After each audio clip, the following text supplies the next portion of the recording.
God bless you. सदा सुखी रहो।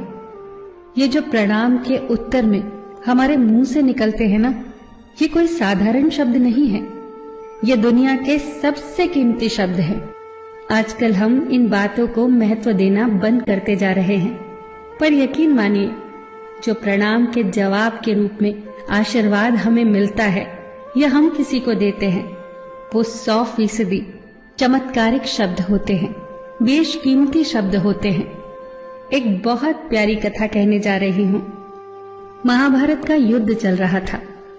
एक दिन दुर्योधन के व्यंग से आहत होकर भीष्म पितामह यह घोषणा कर देते हैं कि मैं कल पांडवों का वध कर दूंगा। इस घोषणा का पता जैसे ही पांडवों को चलता है तो उनके शिविर में बेचैनी बढ़ जाती है। सभी को भीष्म पितामह की क्षमताओं के बारे में पता था, इसीलिए सभी अनिष्ट की आशंका से परेशान हो जाते हैं। तभी श्री कृष्ण द्रौपदी से कहते हैं, तुम अभी मेरे साथ चलो। श्री कृष्ण द्रौपदी को लेकर सीधे पितामह भीष्म के शिविर में पहुंच जाते हैं। श्री कृष्ण स्वयं तो शिविर के बाहर खड़े हो जाते हैं, पर वो द्रौपदी से कहते हैं कि अंदर जाकर पितामह भीष्म को प्रणाम करो।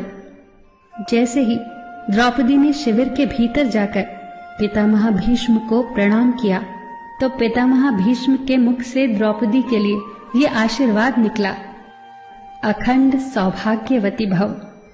जैसे ही ये आशीर्वाद उनके मुख से निकला, उसी क्षण उन्हें स्मरण हो आया कि आज ही तो उन्होंने पांडवों के वध की घोषणा की थी और स्वयं ही उन्होंने द्रौपदी को अखंड सौभाग्यवती रहने का आशीर्वाद दे दिया।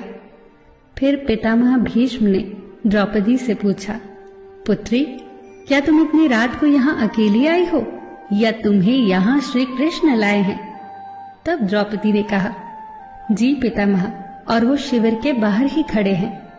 शिविर से बाहर निकलकर दोनों ने एक दूसरे को प्रणाम किया और पितामह भीष्म ने कहा, मेरे एक वचन को मेरे ही दूसरे वचन से काटने का काम केवल कृष्ण ही कर सकते हैं।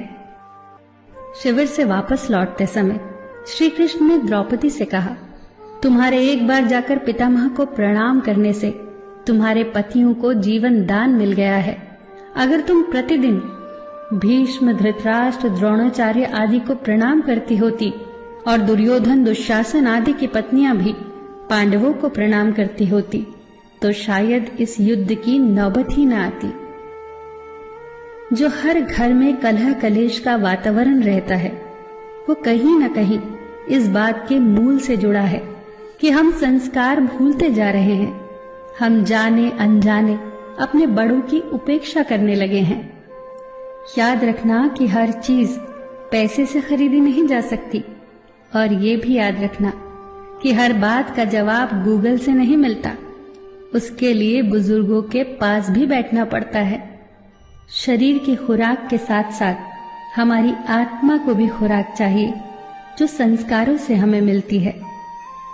हम भूलते जा रहे हैं आशीर्वाद के महत्व को। आशीर्वाद एक कवच की तरह होता है जो हर बाधा से हमारी रक्षा करता है। कितनी सुंदर बात कही है किसी ने।